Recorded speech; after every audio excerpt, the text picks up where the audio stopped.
Olá, pessoal. Espero que todos continuem bem, com bastante saúde, assim como os familiares e amigos de vocês. Espero que vocês estejam ainda aproveitando bastante a família, né? Principalmente agora que já estamos aparentemente no final do inverno, né? Então, que tudo comece a melhorar e a cada dia que passa estamos mais perto do final dessa situação diferente, né? Muito bem. Então, hoje, dando continuidade à nossa conversa sobre fisiologia do sistema endócrino, vamos falar sobre a tireoide, tá? Então, vamos falar do eixo hipotálamo, hipófise, tireoide. Apenas para relembrá-los, imagino que a maioria de vocês, ou todos vocês, já se familiarizaram com a tireoide, né? Vocês talvez já tenham visto na anatomia, na histologia, mas é uma glândula localizada no pescoço, né, na região do pescoço, e aonde eu acabo de marcar nessa figura aqui em cima. Se nós dermos um zoom na tireoide, né, aproximarmos a imagem, é a representação que vocês estão vendo aqui do meio, a gente observa a tireoide aqui, ó, certo? Aqui é o contorno, né? Vou fazer o contorno da tireoide agora. Mais ou menos isso aqui. Então, essa glândula, ela é dita, né? Uma glândula em formato de uma borboleta. Um pouco de boa vontade dá para enxergar uma borboleta ali, né? E a tireoide, ela tem uma consistência tanto gelatinosa, e isso se dá graças à sua estrutura histológica, que é o que está demonstrado na figura bem debaixo aqui. A gente vê uma representação histológica da tireoide. E vocês podem perceber essas estruturas arredondadas. Deixa eu pegar uma cor melhor. Então, essas estruturas arredondadas aqui, ó, que eu estou circundando, certo? Ele representou 4 ou 5 aqui nesse desenho, né? É o que se conhece como folículo tireoideano. Então, cada uma dessas estruturas circulares aqui é um folículo tireoideano. Faço um parêntese e lembro vocês que folículo tireoideano não tem absolutamente nada a ver com folículo ovariano. Nada a ver. Tá? É mais um exemplo dos vários que nós temos, eu já falei isso para vocês, de um termo identificando, às vezes, coisas completamente diferentes, né? Como é córtex, como é medula, certo? Existem outros termos. E folículo é um exemplo disso. Então, folículo tireoideano, tá? Muito bem. Folículo ovariano a gente vai falar no semestre que vem. Então, se vocês observarem, este folículo, cada um desses folículos tireoideanos tem um grupo de células aqui, tá? Vou pegar outra cor, e estas células formam uma parede. Tá? Eu vou circundar uma dessas células aqui, tá? Vocês estão vendo um conjunto destas células formando a parede folicular. Pois bem, estas células, cada uma dessas células, eu circundei uma de verde escuro aí, é chamada de célula, célula folicular. Tá? Então, cada uma dessas células aqui é uma célula folicular. Tá bem? Joia. No interior do folículo, ou seja, nesta região aqui, eu acabei de pintar de azul, nessa região aqui é o interior do folículo, e nesta região, essa região é preenchida por uma substância líquido-gelatinosa, e esta região, no interior do folículo, é chamada de coloide. Certo? Muito bem. Por que eu estou chamando a atenção de vocês para as células foliculares e para o coloide? Pelo fato de que a síntese de tiroxina e a síntese de T3, que são os dois dos mais famosos hormônios tireoidianos, acontece uma parte desta síntese, esta síntese hormonal, ela se dá uma etapa, uma parte dentro da célula folicular e a outra parte, a outra etapa no coloide. Tá? Depois eu vou mostrar isso melhor para vocês, mas é por isso que eu estou chamando a atenção das células foliculares e do coloide. Muito bem. Se vocês observarem ainda aqui, vou pegar o laranja de novo, existe uma célulazinha aqui, ó, eu estou circundando agora, e vocês podem observar, aqui tem uma e aqui tem outra, e eu acho que ele desenhou mais 2 ou 3 aí. Tá? Estas células que estão circuladas em laranja, vocês podem observar que elas não estão em contato direto com o coloide, elas fazem parte da parede, mas não estão em contato direto com o coloide ali.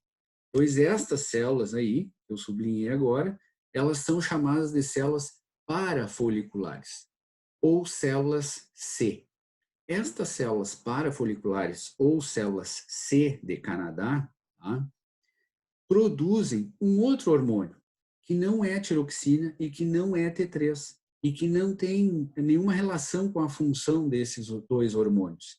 Este terceiro hormônio, que também é produzido na tireoide, portanto é um hormônio tireoidiano, menos famoso, menos conhecido, mas é um hormônio tireoidiano, é envolvido no metabolismo do cálcio e é chamado de calcitonina.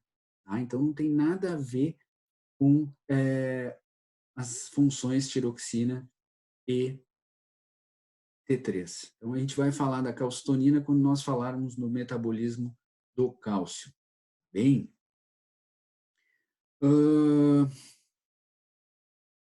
eu ainda quero chamar a atenção de vocês, deixa eu apagar aqui, para um outro detalhe que está nesse desenho. Deixa eu pegar o vermelho aqui. Vou circundar agora capilares sanguíneos.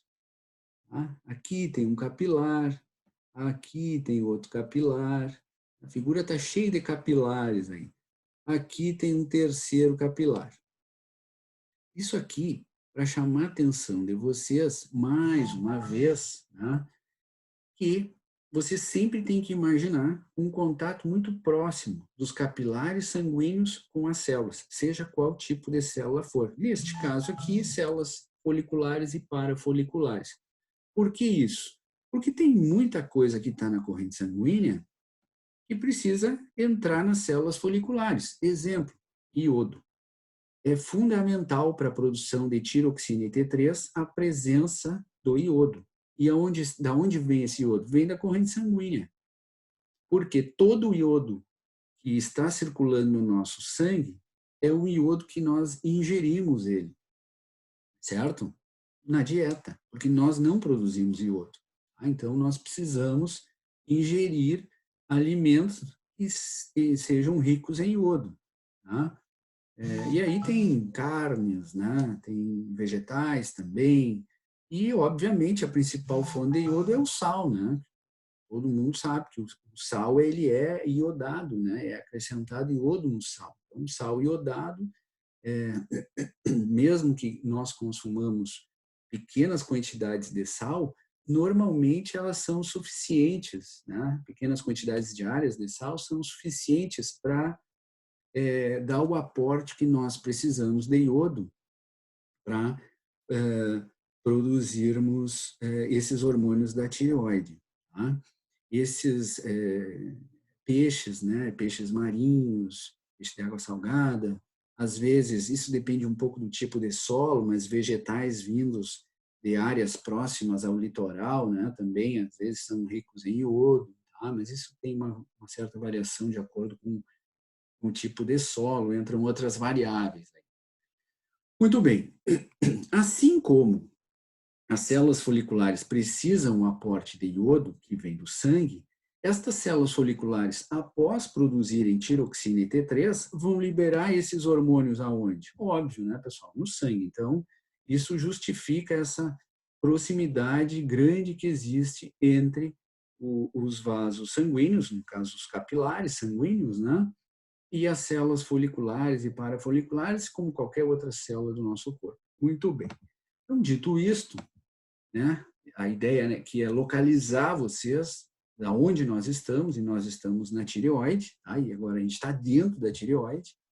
Então, vou mostrar uma próxima figura rapidamente aqui, ó, que vocês conseguem, vocês se enxergam melhor.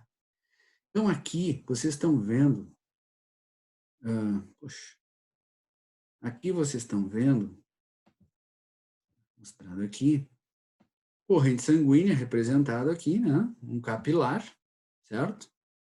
Aqui vocês estão vendo em laranja, estou circundando uma célula folicular,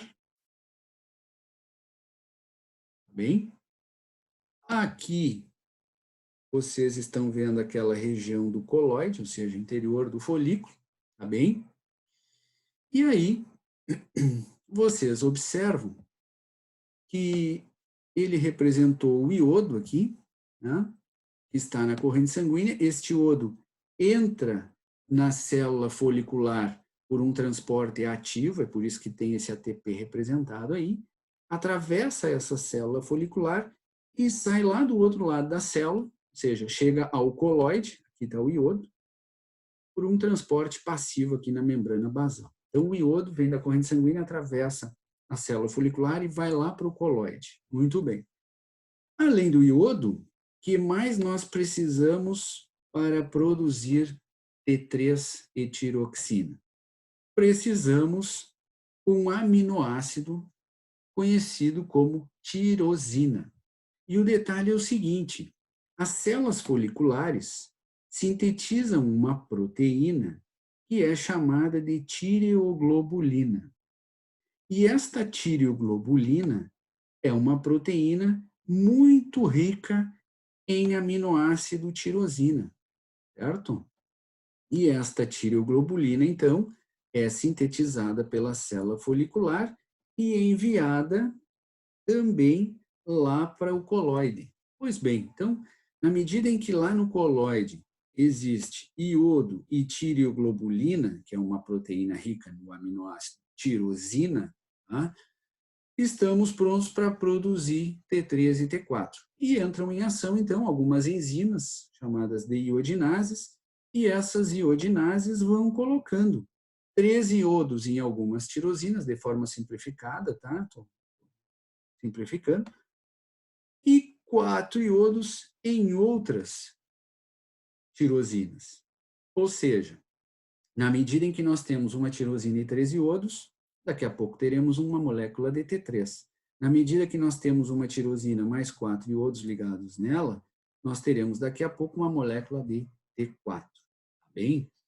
E aí está representado aqui aqui do lado direito, né? Essa estrutura, que não é mais tireoglobulina, agora ele já aparecem aqui, ó, as moléculas de T3 e de T4, ainda não livres, né? Ainda estão associadas ao resto da estrutura, mas essa estrutura retorna para a célula folicular, sofre a ação de outras enzimas, que são proteases, que vão clivando, né, essa molécula, e aí, né, essa sequência de aminoácidos que não nos interessa mais, retorna para produzir mais tireoglobulina, e temos livre moléculas de T4 e moléculas de T3, que daqui a pouco vão sendo liberadas por difusão simples na corrente sanguínea. Tá? Rapidamente, é assim que acontece a síntese e a secreção de T3 e de T4. Detalhes aqui. Vocês já sabem, né, que quem estimula a síntese de T3 e de T4 é este hormônio aqui, chamado de TSH, e que é produzido e secretado lá na adenopófise, correto? E vem pela corrente sanguínea. E por que o TSH estimula a síntese de T3 e T4? Porque o TSH estimula essa bomba de iodo, fazendo com que mais iodo entre na célula folicular, e se mais iodo entra na célula folicular, mais iodo vai chegar lá no coloide.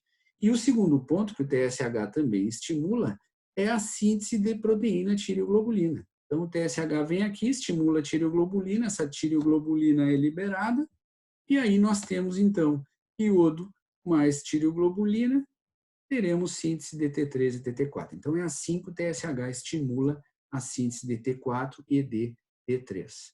Um outro detalhe que eu quero chamar a atenção de vocês aqui é o seguinte. A cada 5 moléculas desses hormônios que nós produzimos, 3 ou 4 são T4 e só uma é T3. Ou seja, nós produzimos 3, 4 vezes mais T4 do que T3. Tá? O detalhe é que, embora nós produzamos mais T4, a forma mais ativa é o T3. Como assim forma mais ativa, professor? É a forma que tem mais afinidade com o receptor lá nas células-alvo, né? É o T3, certo? E eu sempre dou o exemplo, o seguinte exemplo. Imaginem que a gente manda fazer 2 chaves, né? 2 cópias da mesma chave, certo? Aí a gente chega em casa e experimenta, né? Uma primeira cópia entra direitinho na fechadura, a gente consegue abrir e fechar a porta sem problema nenhum. Esse é o T3, que tem alta afinidade com o seu receptor, que nesse exemplo que eu estou dando, o receptor é a fechadura, né? Então, o T3 se liga no seu receptor, tem alta afinidade e desempenha a sua função. Muito bem, é a chave que entrou na fechadura sem nenhum probleminha, a gente consegue abrir e fechar a porta. O T4 é a segunda chave que a gente coloca na fechadura, tem que dar uma forçadinha, consegue abrir, consegue fechar a porta, mas né, dá uma trancadinha na fechadura. Aí tu dá uma jogada e consegue. Esse é o T4. Consegue se ligar ao seu receptor, mas tem menor afinidade com o receptor do que o T3. É o mesmo receptor para os dois. E por que isso? É uma questão de estrutura. Tá? É uma questão de estrutura. E só para complementar, né, a gente acaba ficando com a chave boa e dando a chave ruim para o colega de apartamento, né, que vai ter mais dificuldade em abrir a porta. Estou brincando. Mas isso é um bom exemplo para vocês lembrarem, né, que o T3, embora seja sintetizado em menor quantidade, ele é mais ativo porque ele tem mais afinidade com o receptor. E daí, professor? Não faz muito sentido para mim eu produzir mais T4, mas o T3 é mais ativo. Verdade. Nesse primeiro momento não faz sentido. Mas, e sempre tem um mas, né? O detalhe é o seguinte. O T4, quando ele entra na célula-alvo, ele perde um iodo e se transforma em T3. Certo? Como assim? Não entendi. É como se o T4 tivesse que pagar um pedágio para entrar nas células-alvo. E esse pedágio é deixar um iodo na membrana da célula-alvo. Aí ele entra e deixa um iodo para trás. Esse iodo volta para a corrente sanguínea e vai ser reutilizado para produzir mais T3 e T4 daqui a pouco. Mas qual é o sentido disso, professor? Talvez o sentido disso seja o seguinte: aproveitar ao máximo o iodo, já que nós não produzimos iodo, dependemos da ingestão de iodo, né? Uma questão de evolução da espécie, a gente talvez tenha desenvolvido esse mecanismo para reutilizar, portanto, aproveitar ao máximo a quantidade de iodo que nós ingerimos. Hoje, não esqueçamos, né, que hoje a gente vive, a maioria da população mundial, numa condição muito melhor do que vivia há centenas, milhares de anos atrás, no momento em que a nossa espécie foi se desenvolvendo, né? Na época lá das cavernas, a gente fazia uma alimentação e não sabia quando faria a próxima, né? E também não sabia, talvez fosse a alimentação de algum animal maior. Né? Então a gente tem que às vezes voltar um pouco na história, né? Para entender a fisiologia, a questão da evolução da espécie. Muito bem. Então, se a gente pensa dessa forma, aí faz sentido a gente produzir mais T4 e o T4 servir como uma espécie de reserva, porque ele vai ser transformado em T3 e o T3, então, vai poder agir na célula e a gente ainda vai reutilizar um iodo, né, desse T4. Tá certo, pessoal? Bom, nessa figura era isso que eu queria mostrar para vocês. Temos ainda alguns minutos. Deixa eu voltar aqui para apagar.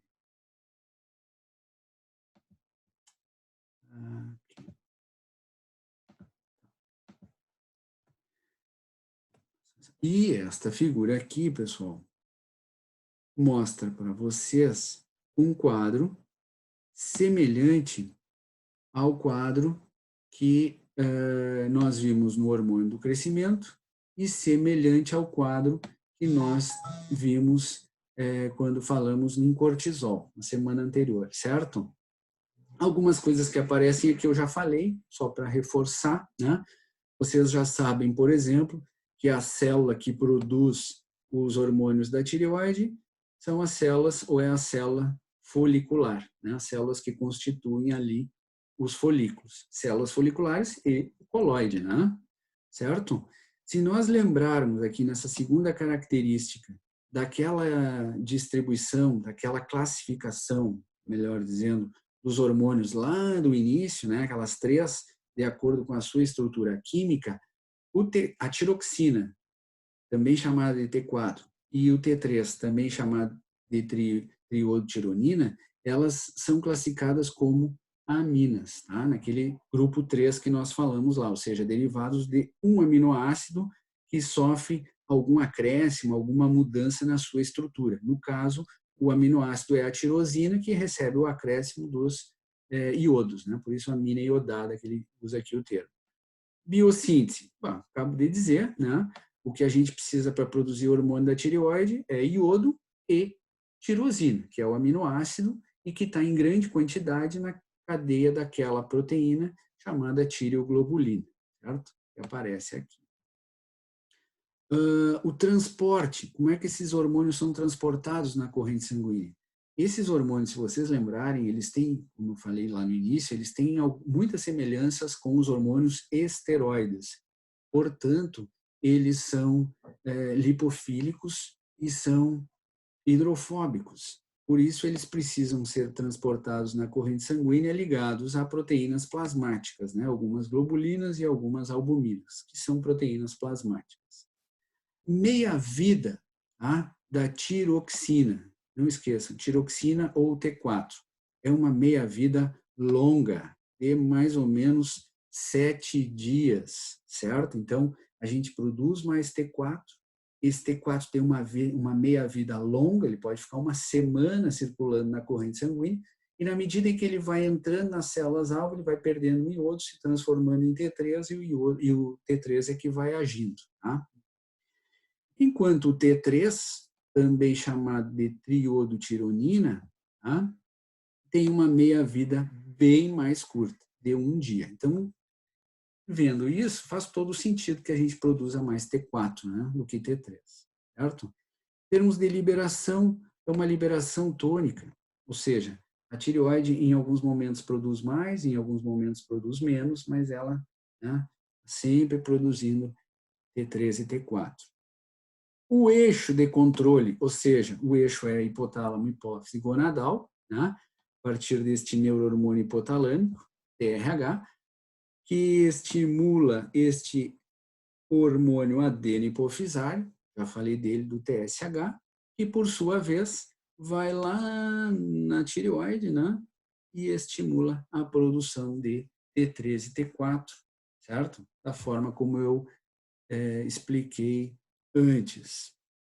Um detalhe aqui é o seguinte: quando ocorre um desequilíbrio deste eixo, tá, que controla a síntese de hormônios tireoidianos, ou seja, de tiroxina e T3, nós podemos ter aqui basicamente 2 tipos de alteração. Um excesso na produção de hormônios da tireoide, e isso caracteriza um hipertireoidismo, ou um decréscimo, né? Uma diminuição nos níveis fisiológicos de produção de T3 e T4, e isso caracteriza o hipotireoidismo. Então, hiper produz muito, hipo produz pouco, ou não produz nada de hormônios da tireoide. Obviamente que essas duas alterações, elas apresentam sintomatologia oposta, né? Antagônica, contrária, tá? E como estes hormônios, né, tiroxina e T3, agem no metabolismo geral, ou seja, na maioria das nossas células, né, os sintomas eles são variados, certo? Eles são variados. Se a gente pula aqui para a ação desses hormônios nas nossas mais diversas células, aqui de forma resumida, a gente vê que há uma ação na termogênese, ou seja, via de regra, esses hormônios eles aumentam o metabolismo celular, eles fazem com que as células funcionem, né, de forma acelerada. Todos os mecanismos celulares, ou quase todos, ficam acelerados sob o efeito do T3 e do T4. Isso é ruim? Não, isso é bom. E esses hormônios que agem no metabolismo geral, tipo T3 e T4, tipo cortisol, tipo hormônio do crescimento, são combustíveis para as nossas células, né? Eles são importantes, vitais para nós, são vitais para nós. O problema sempre de um hormônio, se um hormônio fosse ruim para nós não teríamos esse hormônio. Então, todo hormônio é fundamental para nós. O problema é quando acontece um desequilíbrio, ou para mais ou para menos, na produção desses hormônios, tá, pessoal? Então, por exemplo, quando há um excesso, no caso de hipertireoidismo, aumenta muito a termogênese, a produção de calor pelas células, tá? E isso faz com que a pessoa que tenha hipertireoidismo, não todos, né? Estou dando exemplo aqui de sintomas, não pensem que, eu sinto muito calor, eu tenho hipertireoidismo. Não, não é isso. Mas um dos sintomas que estão presentes no hipertireoidismo é a intolerância ao calor, né? A pessoa sente muito calor porque está com o seu metabolismo acelerado, tá? Por outro lado, a pessoa que tem hipotireoidismo, ela tem um metabolismo um pouco mais lento, então ela produz menos calor, ela fica intolerante ao frio, ela sente mais frio. Mas também não é o caso, né? Eu sinto muito frio, eu tenho hipotireoidismo. Também não é nada disso, né? É só um sintoma presente, certo? Via de regra, esses hormônios, por estimularem, né, o metabolismo celular, eles fazem catabolismo proteico. Em adultos, ele chama aqui, mas em crianças ou em fetos, né, que está se desenvolvendo, esses hormônios eles são vitais porque eles estimulam a síntese proteica. Então, eles agem em condição de anabolismo, né? Porque o feto ele está se formando, os tecidos estão se formando, então todos os hormônios do feto estão contribuindo não para retirar as suas reservas, né? Mas sim para produzir células, produzir tecidos, né? E obviamente que cabe à circulação materna suprir todas essas necessidades que aquele ser em desenvolvimento tem. Tá? Aqui ele fala, eu quero chamar a atenção de vocês nisso aqui, eu tenho 2 minutos ainda, desenvolvimento normal do sistema nervoso.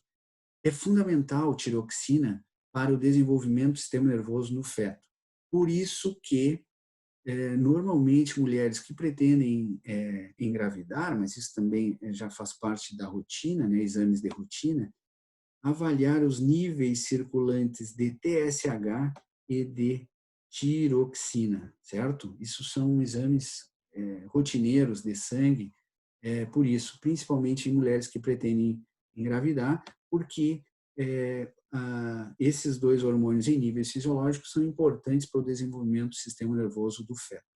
Bem, pessoal? Então, uma última característica que eu gostaria de ressaltar aqui é o receptor nuclear, ou seja, o receptor para T3 e T4 está lá no núcleo das células-alvo, certo? Muito bem. Então,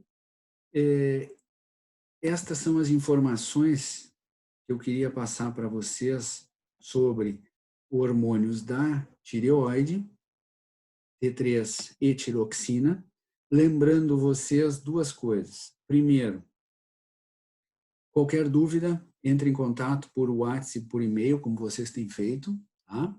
Segundo, quem não olhou ainda, olhe. Lá no Moodle já está disponível para vocês a atividade que vai valer a segunda nota do semestre, né? E não esqueçam que o deadline, né, o prazo final é dia 10 de setembro, às 23 horas e 55 minutos. Tá?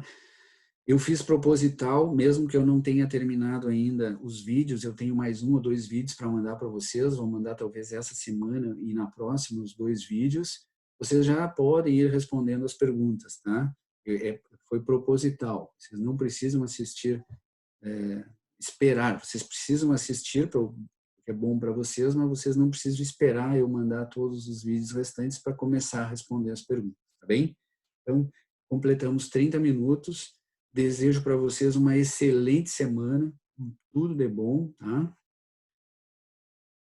Um baita abraço para todos e até a nossa próxima conversa, tá? Um abraço, tchau, tchau.